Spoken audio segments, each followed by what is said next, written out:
This recipe is for a chicken korma and it's using one of the small korma paste pots. You buy a pack of 2, or if you buy a jar, it's about half a jar. Onion. I've got a lighter coconut milk, but you can use full fat coconut milk. You need about half a tin. So if you're doubling up, obviously it's easier because you can use the 2 packs that it comes with.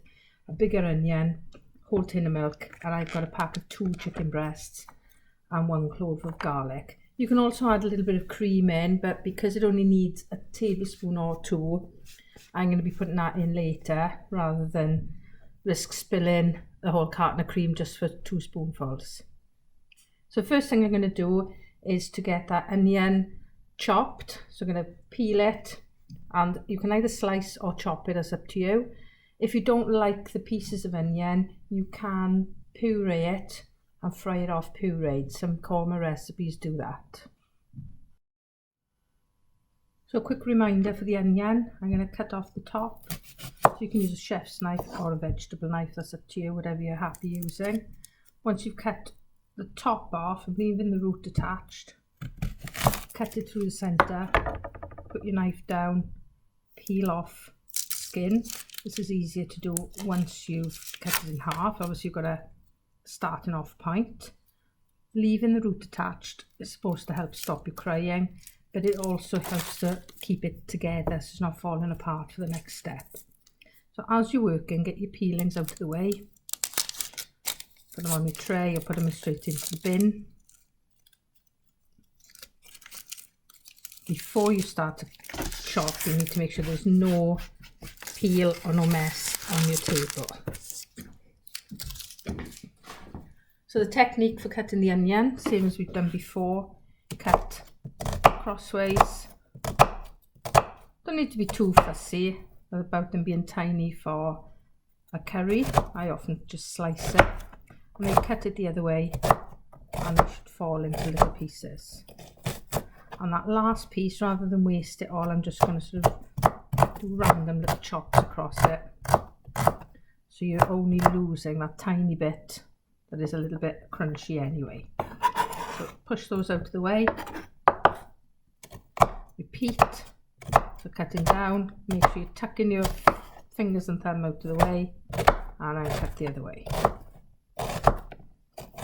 It starts to get a bit wobbly, lay it down, and then just take off all those little extra bits. If you're wiping the knife clean like that, make sure you're going away from the blade so you're not likely to cut yourself. That's then going to go into a wok or a saucepan or a deep frying pan, and I've sprayed it with a little bit of oil, so it's a really low fat one, and I'm going to put that on a low heat in a sec while I cut my chicken. So with a curry, it's quite nice to have the onion really gently cooked, so it's nice and soft. So that's going to be on a medium to low heat for about 10 minutes.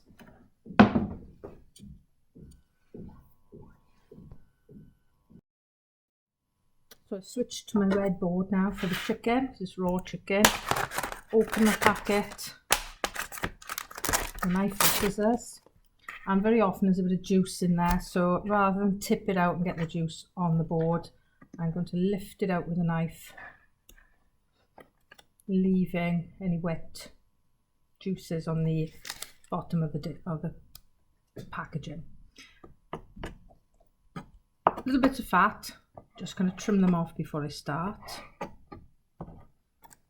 Have a feel, sometimes you get little hard bits, little chips of bone or little chewy pieces that you might not like. Just do this before you start cutting anything. If you don't like the look of it, you don't use it. It's a simple rule. So you get like a tendon there. When it's cooked, it's usually okay, but it doesn't look so nice. I'm just going to take that out, and some very small amounts of fat. If you're using chicken thighs, have a good feel over them, because sometimes you get a little chip of bone in them. So a nice way to cut these up, I'm going to take off the pointy end, cut it down the middle, I'm not going too small because if you have tiny pieces of chicken, it will dry out as it cooks. If you use chicken thighs, they're going to be a lot juicier anyway. With chicken breasts, you do need to be careful you don't overdo it. So same with that one, but obviously that one's smaller, so I'll probably get less pieces out of that. Okay, so that's cut and ready. I don't need to do anything with it for the moment though, so I'm going to just put it into a container, or into a dish, or on a small plate, so that I can then get my chopping board out of the way and wash it. While I'm waiting for the onion to cook, I've now got my clove of garlic in the crusher. That's going to go in with the onion very soon. I've put half of the tin of coconut milk in a jam jar so I can keep that in the fridge until I can use it for something else. So there's half a can there ready to use. I've opened my paste pot, and I've also got about 50 mils, so a couple of tablespoons of cold water ready to use with the paste mix. So you'll see that in a minute. So my garlic's going to go in. Squeezing it straight out of the garlic crusher, mix it in. That's only going to take a minute. Not going to worry about timing for that.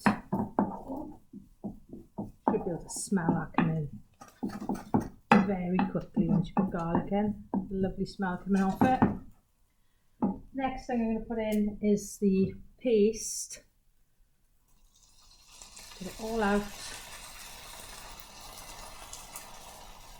Obviously you can make a recipe like this using your own spices, but if you just want to make a nice quick curry, then these pots are pretty good. Because that can be a little bit dry and start to burn, that's why the water goes in with it. And you're going to cook it until the water evaporates. So if you put too much water, it doesn't matter, you just cook it for a little bit longer. So that should dry out in a couple of minutes. It really doesn't take very long.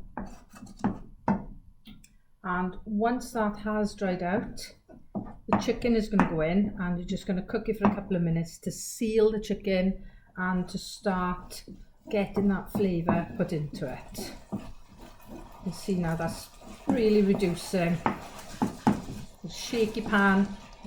Give a little mix now and then. Got a good sizzle going on there. So chicken, just tip it in.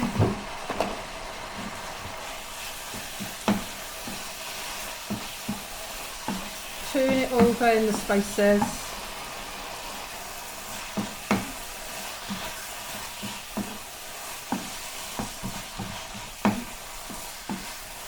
And you're looking for that chicken to not be pink anymore, just to start having that yellowy white look to it. Obviously yellow from the spices. Just to show that it's started to cook. That'll take a couple of minutes. Keep it moving. Then give it a little shake to flatten it down until that chicken is looking more cooked. That's taken about 2 or 3 minutes now, and that chicken is starting to look cooked on the outside. Obviously it's not going to be cooked through. That's going to happen in the next step. So the coconut milk goes in. Now, as this is a low fat one, it might be a little bit runnier. By the time that's cooked down and reduced a little, it won't be anywhere near as runny. That needs to now simmer for about 15 to 20 minutes. So you need to bring it back to the boil, because obviously you just put cold coconut milk in. Bring it to the boil, then turn it down so it's just bubbling, which is it called a simmer. About a minute on now, and that's started to bubble. You can see it's boiling, and I don't want it to carry on just boiling, otherwise the chicken would toughen. So I'm going to turn it down and start timing my 10 to 15 minutes from now. I'll have a look at it after 10, but it might need a little bit longer if it's too runny. So once your curry's cooked enough and your sauce is thickened up a little, basically that's done, and it's optional then if you want to stir a little bit of cream or natural yoghurt through it. If you are putting cream, nice thick double cream will help with the consistency. You can also sprinkle some chopped coriander over it, which will add a really nice flavour. At this point, you'd also want to taste it and see if you think it needed any salt.